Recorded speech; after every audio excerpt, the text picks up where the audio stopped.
Halo bakunzi ba Jose Official TV nongeye kubasuhuza mbahaye ikaze muri iyi video aho tugiye kuganira ku kamaro ka cloves cyangwa se karafu cyangwa clou de girofle mu buzima bwacu. Cloves ni ikirungo gitoya ariko gifite imbaraga nyinshi, gifite imbaraga, gifite n'akamaro gakomeye. Nimba uri umuntu ukunda kwita ku buzima jya ukoresha cloves. Ngiye kubwira impamvu ukwiriye kujya unywa amazi arimo cloves hafi ya buri munsi kandi bizakugirira akamaro.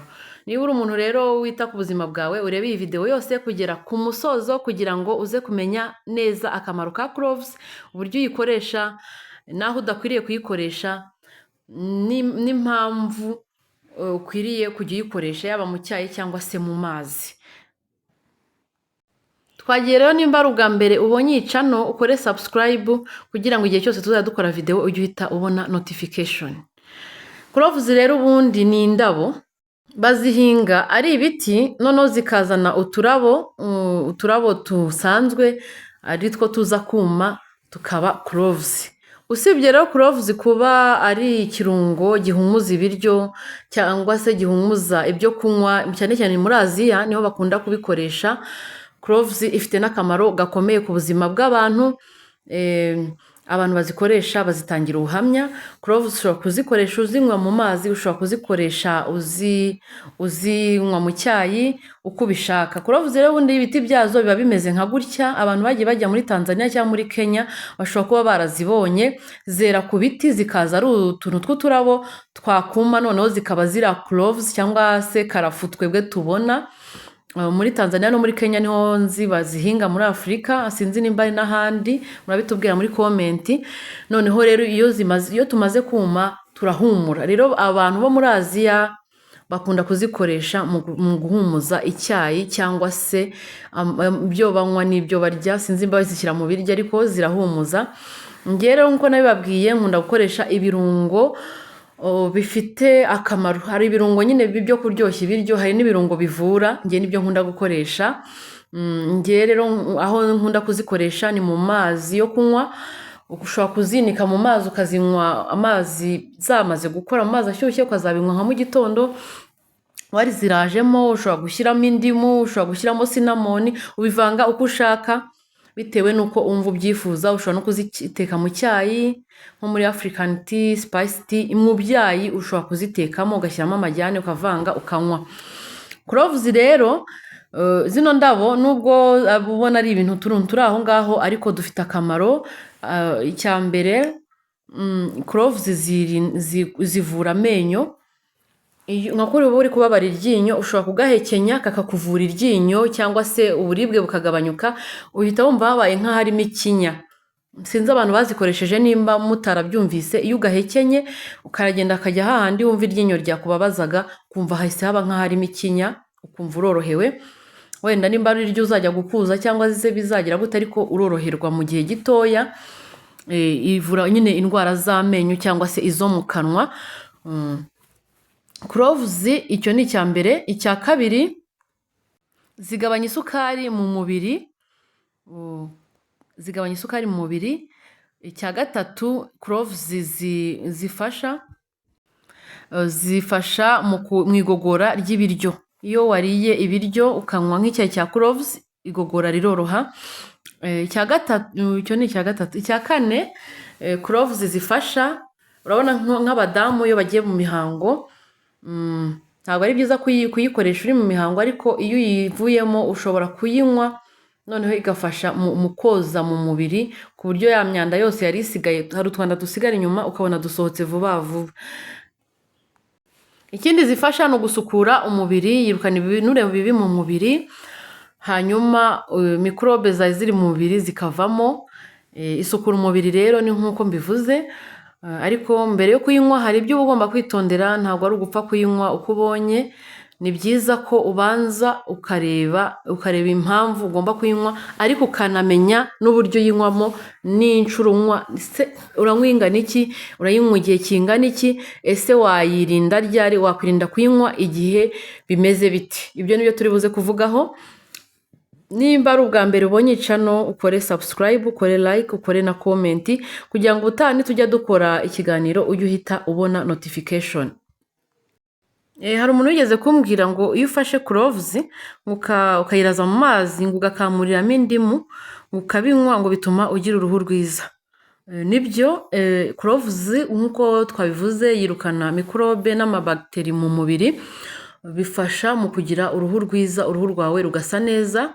Iyo yirukanye ibinure bibi n'amasukari, uruhu rwawe ntabwo rwabura gusa neza. Cloves ikindi ikora, irinda abantu bafite ibibazo by'amastress, ikurinda stress.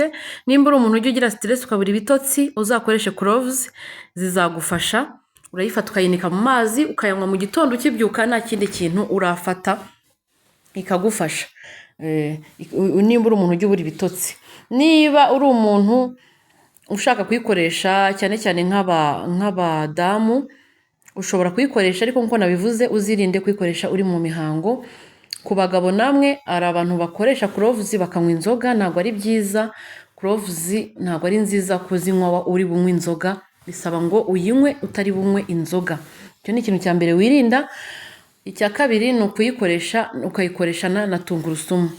Hari video nigeze gukora mbasobanurira ko cloves iyo uyikoresheje ituma amaraso yawe yoroha, bitayorohera kuvura. Niyo mpamvu abantu bari mu mihango batagomba kuyikoresha. Ikindi kuyikoresha bakoresheje na tungurusumu ntabwo ari byiza, kubera ko tungurusumu nayo ubwayo ituma amaraso yoroha. Urumva rero uri nk'umuntu ufite igisebe ugakoresha cloves na tungurusumu bishobora kuviramo kuva cyane. Niyo mpamvu n'abari mu mihango bayibujijwe kugira ngo batava cyane, ko uyisoje ushobora kuyikoresha. Ikindi ugomba kwirinda ni ukuyikoresha wakoresheje imiti, yaba za paracetamol, yaba imiti y'ingi isanzwe tunywa.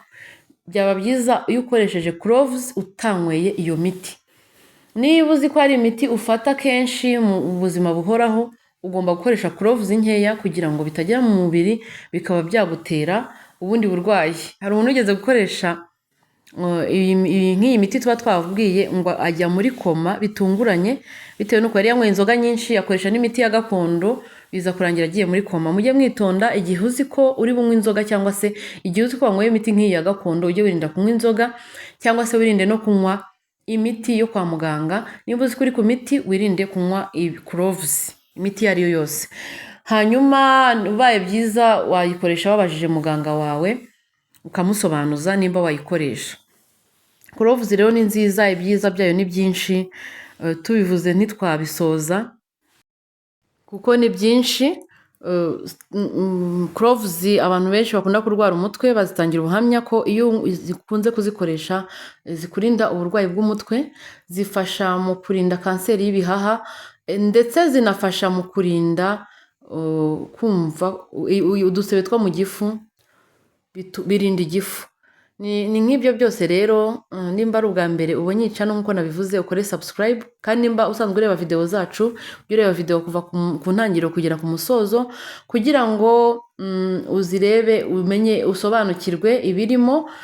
Kugenda usimbutsa video ntabwo ari byiza, kuko hari igihe wumva ibice ugasanga ubikoresheje uko ntabivuze, ugasanga umuntu kunyandikira muri comment ati njye nabikoresheje ntibyakunda, ariko ntiyarebye video yose ngo amenye ikirimo. Mujye mureba video yose kugira ngo umenye ese ibintu bimeze gute, ese akamaro batubwiye ngiye n'iki nkeneye muri ibi bintu. Hanyuma mujye mwibuka gukanda ku nzogera kugira ngo igihe cyose tuzajya dukora video mujye muhita mubona ka notification kababwira ati runaka yakoze video, ngwino urebe. Nibyo rero nababwiraga kuri cloves. Nimba uri umuntu ushaka kwita ku buzima bwawe, ndayigukanguriye uzayikoreshe, yaba kuyinywa mu mazi, yaba kuyinywa mu cyayi, bizaba byiza. Ushobora kuyinywa yakonje, ushobora no kuyinywa igishyushye, nta kibazo, biremewe. Hanyuma munshyigikire, mukomeze mukande like, mukande na subscribe, mwohereze na comment, mumbwire video mwifuza ko mbakoreraho. Abansabye amavideo namwe ndacyayatunganya, ni buke bukeya. Mwansabye amavideo muri benshi, ntabwo ari zose nazikorera rimwe, ariko turi kumwe. Ubutaha ndi kubategurira izindi video nziza nyinshi cyane. Murakoze cyane, mugire ibihe byiza, naho ubutaha mu yandi mavideo. Imana ibarinde. Ciao ciao.